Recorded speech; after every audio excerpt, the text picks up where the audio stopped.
ದೇವರ ಪರಿಶುದ್ಧ ನಾಮಕ್ಕೆ ಸ್ತೋತ್ರವಾಗಲಿ.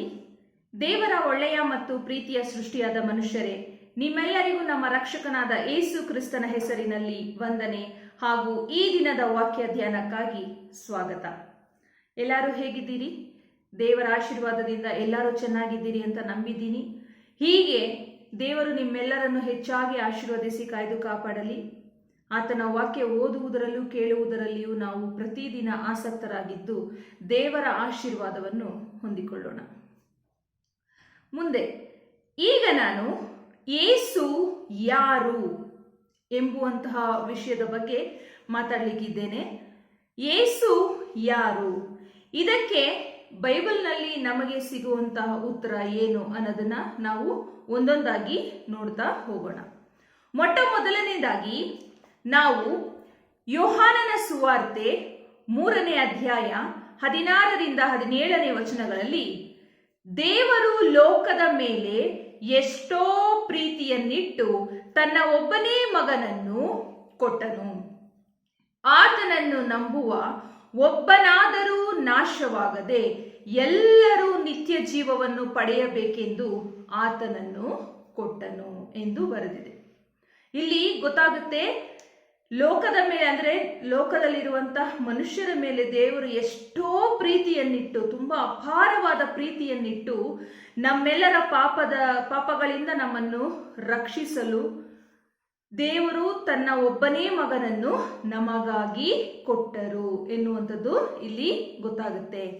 ನೆಕ್ಸ್ಟ್, ದೇವರು ತನ್ನ ಮಗನ ಮುಖಾಂತರ ಲೋಕಕ್ಕೆ ರಕ್ಷಣೆಯಾಗಬೇಕೆಂದು ಆತನನ್ನು ಕಳುಹಿಸಿಕೊಟ್ಟನೇ ಹೊರತು ತೀರ್ಪು ಮಾಡುವುದಕ್ಕಾಗಿ ಕಳುಹಿಸಲಿಲ್ಲ. ಯೇಸು ಸ್ವಾಮಿನ ದೇವರು ಏನಕ್ಕೆ ಈ ಲೋಕಕ್ಕೆ ಕಳಿಸ್ಕೊಟ್ರು ಅನ್ನೋದಂದ್ರೆ, ಪಾಪಿಗಳಾದ ನಮ್ಮೆಲ್ಲರನ್ನು ರಕ್ಷಣೆ ಮಾಡೋದಕ್ಕೋಸ್ಕರ ಆತನನ್ನ ಕಳುಹಿಸಿಕೊಟ್ಟನೇ ಹೊರತು ತೀರ್ಪು ಮಾಡುವುದಕ್ಕಾಗಿ ಅಲ್ಲ. ಆತನನ್ನು ನಂಬುವವನಿಗೆ ತೀರ್ಪು ಆಗುವುದಿಲ್ಲ. ಯಾರು ಯೇಸು ಸ್ವಾಮಿನ ನಂಬುತ್ತಾರೆ ಅಂಥವ್ರಿಗೆ ತೀರ್ಪು ಆಗುವುದಿಲ್ಲ, ಮತ್ತೆ ಅವರು ನಿತ್ಯ ಜೀವಕ್ಕೆ ಬಾಧ್ಯರಾಗುತ್ತಾರೆ. ಮತ್ತೆ ಈ ವಾಕ್ಯಗಳಲ್ಲಿ ನಮಗೆ ಗೊತ್ತಾಗಿದ್ದೇನೆಂದ್ರೆ, ಯೇಸು ಸ್ವಾಮಿ ಯಾರು? ಯೇಸು ಸ್ವಾಮಿ ಒಬ್ಬನೇ ದೇವರಾದ ಯೆಹೋವ ದೇವರ ಪ್ರೀತಿಯ ಮಗನು. ಇದಕ್ಕೆ ಸಾಕ್ಷಿ ಏನು ಅನ್ನೋದಾದ್ರೆ, ಯೋಹಾನನ ಸುವಾರ್ತೆ 1ನೇ ಅಧ್ಯಾಯ 1ರಿಂದ 5 ವಚನಗಳಲ್ಲಿ ಆದಿಯಲ್ಲಿ ವಾಕ್ಯವಿತ್ತು, ಆ ವಾಕ್ಯವು ದೇವರ ಬಳಿಯಲ್ಲಿತ್ತು, ಆ ವಾಕ್ಯವು ದೇವರಾಗಿತ್ತು, ಆ ವಾಕ್ಯವೆಂಬುವವನು ಆದಿಯಲ್ಲಿ ದೇವರ ಬಳಿಯಲ್ಲಿದ್ದನು.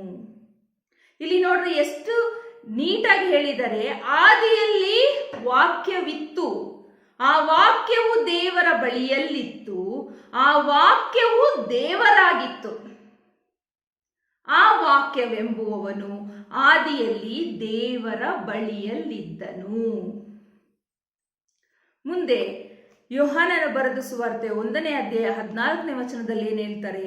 ಆ ವಾಕ್ಯವೆಂಬುವವನು ನರಾವತಾರ ಎತ್ತಿ ನಮ್ಮ ಮಧ್ಯದಲ್ಲಿ ವಾಸ ಮಾಡಿದನು.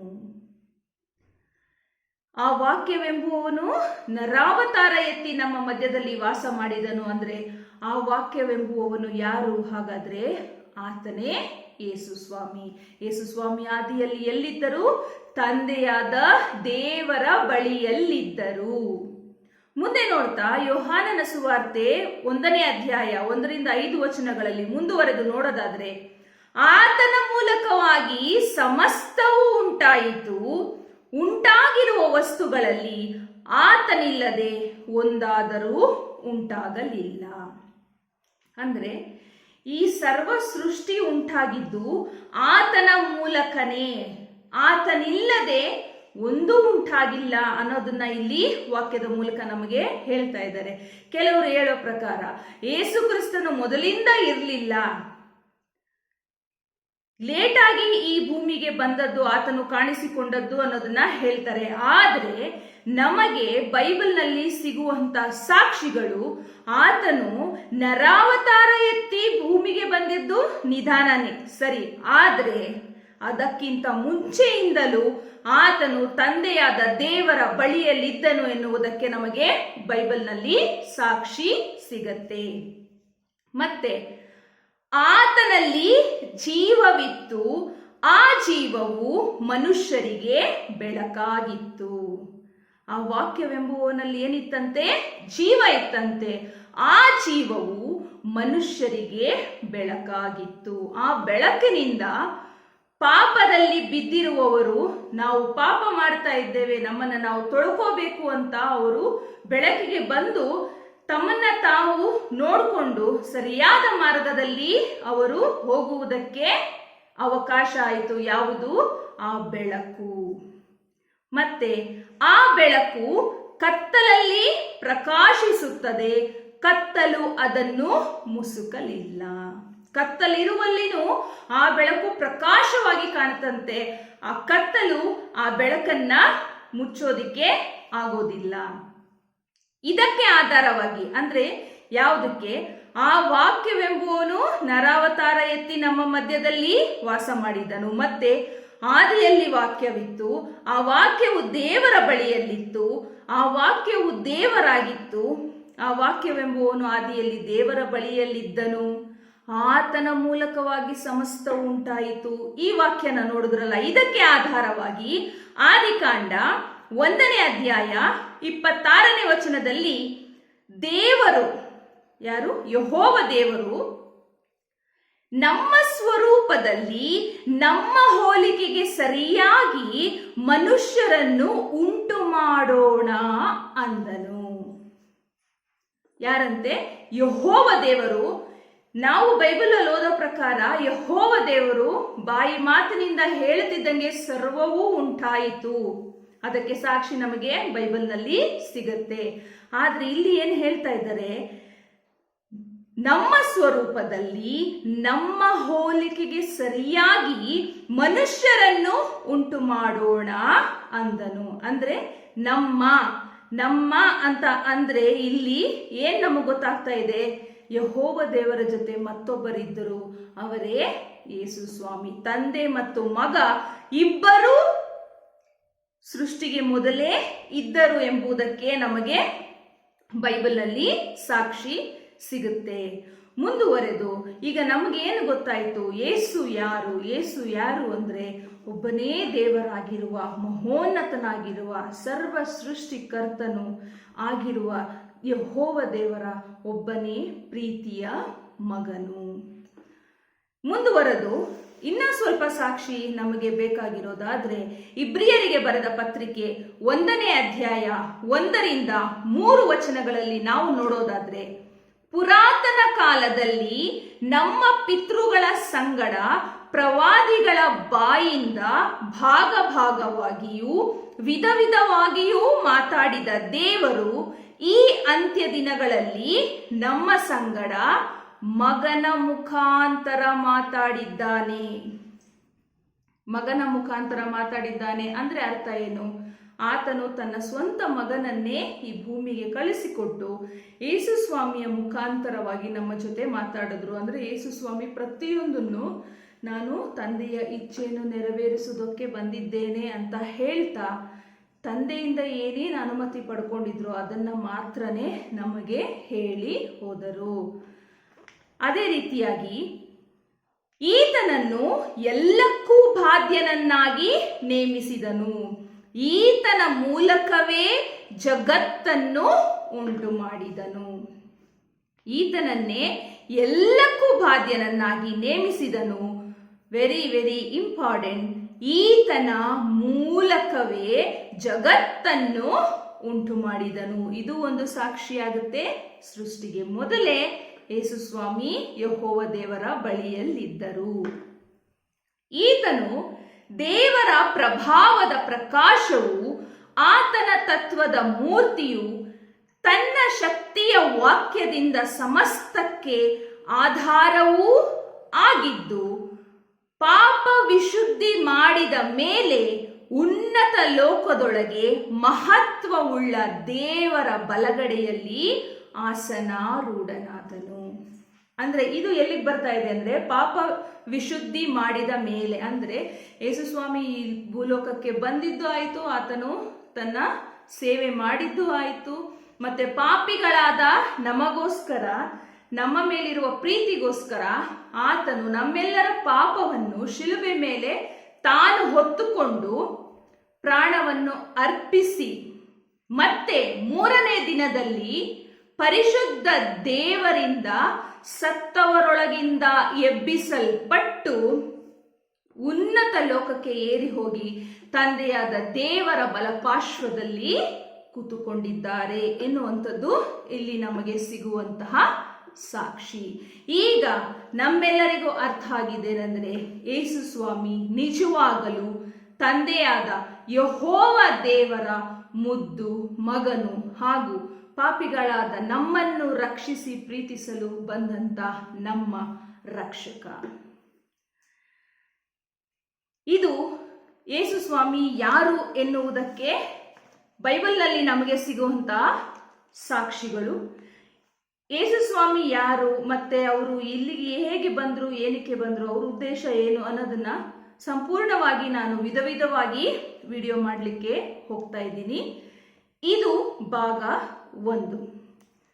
ಇವತ್ತು ಇಲ್ಲಿಗೆ ನಿಲ್ಲಿಸ್ತೇನೆ. ಭಾಗ 2ರಲ್ಲಿ ಇನ್ನಷ್ಟು ಮತ್ತಷ್ಟು ಸಾಕ್ಷಿಗಳನ್ನ, ವಿಷಯಗಳನ್ನ ನಿಮ್ಮ ಮುಂದೆ ಹೇಳಲಿಕ್ಕೆ ಹೋಗ್ತಿದ್ದೇನೆ. ಮತ್ತೆ ದೇವರ ನಾಮಕ್ಕೆ ಕೋಟಿ ಕೋಟಿ ಸ್ತೋತ್ರ. ದೇವರು ನನ್ನನ್ನು ನಿಮ್ಮೆಲ್ಲರಿಗೂ ವಾಕ್ಯ ಸಾರುವುದಕ್ಕಾಗಿ ಉಪಯೋಗಿಸಿಕೊಂಡಿದ್ದಾರೆ. ಹಾಗಾಗಿ ಎಲ್ಲರೂ ವಾಕ್ಯಗಳನ್ನು ಕಡೆಯವರೆಗೆ ನೋಡ್ರಿ, ಏಕೆಂದರೆ ಕಡೆಯವರೆಗೂ ಇರುವಂತ ಸಾಕ್ಷಿಗಳನ್ನ ನೋಡ್ರಿ. ಮತ್ತೆ ಹೇಳಿದ್ದನ್ನ ಹಾಗೆ ನಂಬದಿರ ನೀವು ಸಹಿತ ಬೈಬಲ್ ತೆಗೆದು ಓದಿ ಅದನ್ನ ತಿಳ್ಕೊಳ್ಳಿ. ಯಾಕಂದ್ರೆ ಪ್ರತಿಯೊಬ್ಬೊಬ್ಬರಿಗೂ ಯೇಸು ಸ್ವಾಮಿ ಈ ಭೂಲೋಕದಿಂದ ಮೇಲಕ್ಕೆ ಹೋದ್ಮೇಲೆ ನಮ್ಮೆಲ್ಲರಿಗೂ ಯೇಸು ಸ್ವಾಮಿ ಮತ್ತು ಯೆಹೋವ ದೇವರು ನಮಗೆ ಏನು ಕೊಟ್ಟಿದ್ದಾರಂತೆ, ಯೇಸು ಸ್ವಾಮಿಯ ಹೆಸರಿನಲ್ಲಿ ಯೆಹೋವ ದೇವರು ಸತ್ಯದ ಆತ್ಮನನ್ನು ಅಂದ್ರೆ ಪವಿತ್ರಾತ್ಮನನ್ನು ನಮ್ಮ ಸಹಾಯಕ್ಕಾಗಿ ಕೊಟ್ಟಿದ್ದಾರೆ.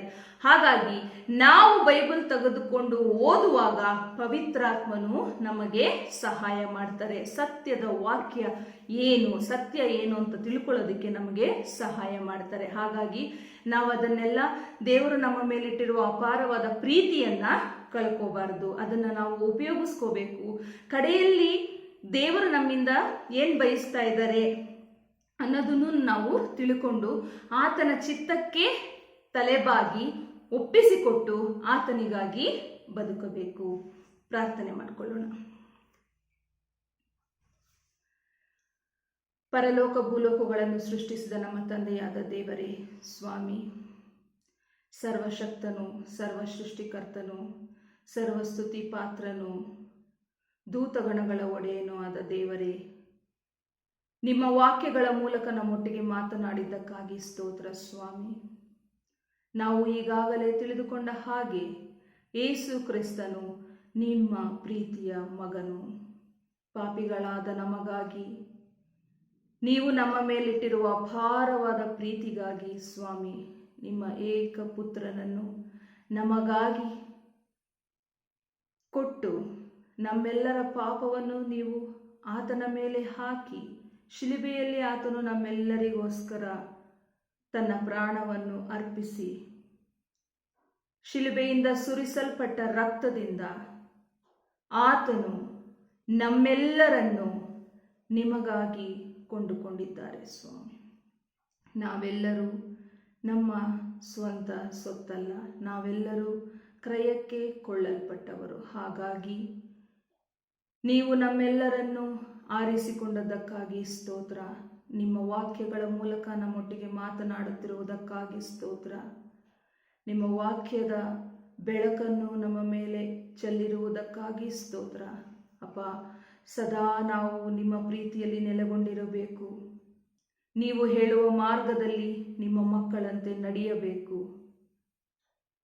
ನೀವು ನಮ್ಮನ್ನು ನಿಮ್ಮ ಪವಿತ್ರಾತ್ಮನ ಶಕ್ತಿಯಿಂದ ನಡೆಸುತ್ತಾ ನೀವು ಒಪ್ಪುವ ದಾರಿಯಲ್ಲಿ ನಾವು ನಡೆಯಲು ಸಹಾಯ ಮಾಡಬೇಕಾಗಿ ಬೇಡಿಕೊಳ್ಳುತ್ತೇನೆ ಸ್ವಾಮಿ. ದೇವರ ವಾಕ್ಯದಲ್ಲಿ ಕಳೆದಂತಹ ಸಮಯ ವ್ಯರ್ಥವಾಗುವುದಿಲ್ಲ. ಹಾಗಾಗಿ ಈ ಹೊತ್ತು ನೀವು ನಮ್ಮ ಜೊತೆಯಲ್ಲಿದ್ದು ನಮ್ಮ ಪ್ರಾರ್ಥನೆಯನ್ನು ಕೇಳುತ್ತಿದ್ದೀರಿ ಎಂದು ನಂಬುತ್ತೇವೆ ಸ್ವಾಮಿ. ತಲೆಬಾಗಿರುವಂತಹ ಪ್ರತಿಯೊಬ್ಬೊಬ್ಬರನ್ನು ಆಶೀರ್ವದಿಸು, ನಡೆಸು. ಅವರ ಹೃದಯದಲ್ಲಿ ನೀನು ಮಾತನಾಡುವಂಥವನಾಗು ಸ್ವಾಮಿ. ಅವರ ಎಲ್ಲ ಕಣ್ಣೀರು, ನೋವು, ದುಃಖಗಳನ್ನು ವಾಸಿ ಮಾಡು. ಪ್ರತಿಯೊಂದು ವಿಷಯದಲ್ಲಿ ನೀವು ನಮ್ಮ ಜೊತೆಗಾರನಾಗಿದ್ದು ನಮ್ಮನ್ನು ರಕ್ಷಿಸುವ ದೇವರಾಗಿದ್ದು ನಮ್ಮ ಜೊತೆಯಲ್ಲಿ ನಮ್ಮನ್ನು ಕೈ ಹಿಡಿದು ನಡೆಸಬೇಕಾಗಿ ಬೇಡಿಕೊಳ್ಳುತ್ತೇವೆ.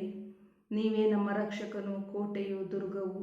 ನಿಮ್ಮ ರೆಕ್ಕೆಯ ಮರೆಯಲ್ಲಿ ನಮ್ಮನ್ನು ಇರಿಸಿ ಕಾಪಾಡಬೇಕಾಗಿ ಬೇಡಿಕೊಳ್ಳುತ್ತೇನೆ ಸ್ವಾಮಿ. ನಮ್ಮನ್ನು ನಾವು ತಗ್ಗಿಸುತ್ತೇವೆ. ಎಲ್ಲ ಘನ ಮಾನ ಮಹಿಮೆ ನಿನಗೆ ಸಲ್ಲಿಕೆಯಾಗಿರಲಿ.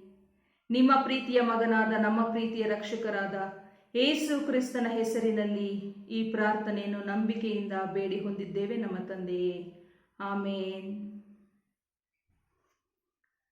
ದೇವರು ನಿಮ್ಮೆಲ್ಲರನ್ನು ಹೆಚ್ಚಾಗಿ ಆಶೀರ್ವದಿಸಿ ಕಾಯ್ದು ಕಾಪಾಡಲಿ. ಪ್ರತಿದಿನ ದೇವರ ವಾಕ್ಯದಲ್ಲಿ ತಲ್ಲೀನರಾಗಿರಿ. ದೇವರ ವಾಕ್ಯನ ಓದ್ರಿ. ದೇವರ ಪ್ರೀತಿಯನ್ನ ಆಳವಾಗಿ ಇಳಿದು ತಿಳ್ಕೊಳ್ರಿ.